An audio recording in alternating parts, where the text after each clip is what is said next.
Les vraies voix Sud Radio, 17h-20h, Philippe David. Retour des vraies voix avec Philippe Bilger, Françoise Degois et Olivier d'Artigol. On a avec nous Jacques Pessis, la mémoire de Sud Radio, pour nous parler de Gaspard Ulliel qui nous a quittés aujourd'hui. Bonsoir Jacques. Bonsoir à tous, ben oui, et il nous a quitté brutalement, un accident stupide de ski comme ça peut arriver. Regardez Michael Schumacher, ce qui lui est arrivé voici quelques années. Alors ce comédien, il était très connu par un milieu, c'était un magnifique comédien, il avait commencé comme mannequin, et il est connu du grand public parce que, je ne sais pas si vous vous souvenez de cette pub pour Chanel pour le parfum bleu, Sublime. réalisée par Martin Scorsese, c'est lui qui l'avait faite, et d'ailleurs ça a fait sa fortune, et s'il tournait peu finalement, c'est grâce aux bénéfices de cette pub. Et il est aussi connu pour Jacques le Croquant, car Jacques le Croquant au cinéma, il y avait eu Jacques le Croquant à la télévision avec Éric Damin en 69, Jacques le Croquant c'était lui.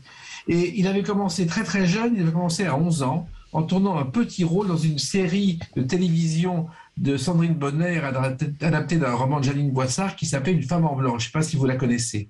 Et puis alors après, ça a été la course au César. Il a eu première fois une nomination du meilleur espoir grâce à Michel Blanc qui l'avait repéré dans son film Embrasser qui vous voudrait, une seconde nomination avec Les Égarés, un film d'André Téquiné où il était avec Emmanuel Béard, et ensuite un film que nous connaissons tous, qui est Un long dimanche de fiançailles de Jean-Pierre Jeunet, où il a obtenu le César du meilleur espoir masculin.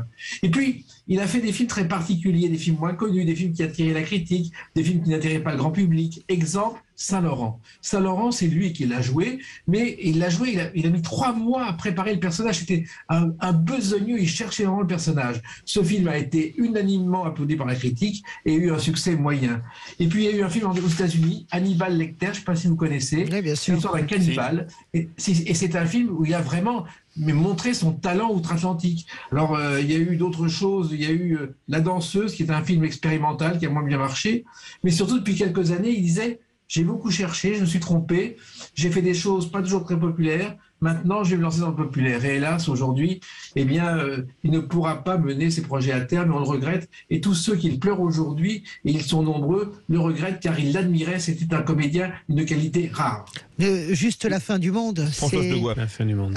Juste la fin du monde, c'est merveilleux. L'ouverture avec la chanson de Camille, en plus.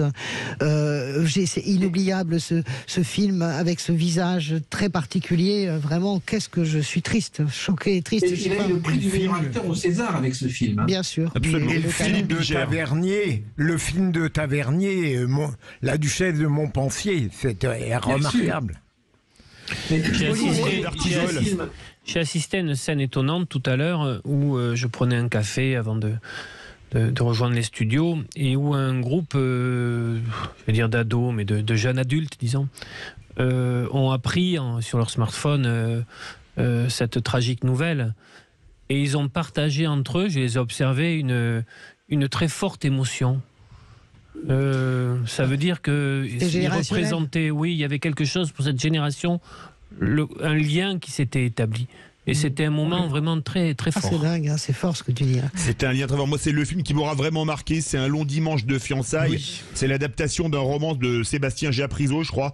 Un film où, en poilu breton qui vient au front. Moi, c'est un film qui m'a fait, j'ai pas honte de le dire, pleurer à la fin du film, Jacques Pessis. Oui, et vraiment, et si ces jeunes l'apprécient autant, c'est un signe, c'est qu'ils travaillaient ses rôles. C'est-à-dire qu'on ne peut pas faire n'importe quoi au cinéma, ça arrive souvent, et le public sait différencier. Et lui, c'était non seulement un grand acteur, mais un grand professionnel qui travaillait chacune de ses scènes, chacun de ses rôles. En tout cas, il est merveilleux dans Yves Saint-Laurent. Une absolue discrétion. C'est vrai, il est merveilleux dans Yves Saint-Laurent. Je le préfère encore. Bon, j'aime beaucoup Pierre Ninet, mais je préfère Gaspard Ulliel dans le rôle de Saint-Laurent.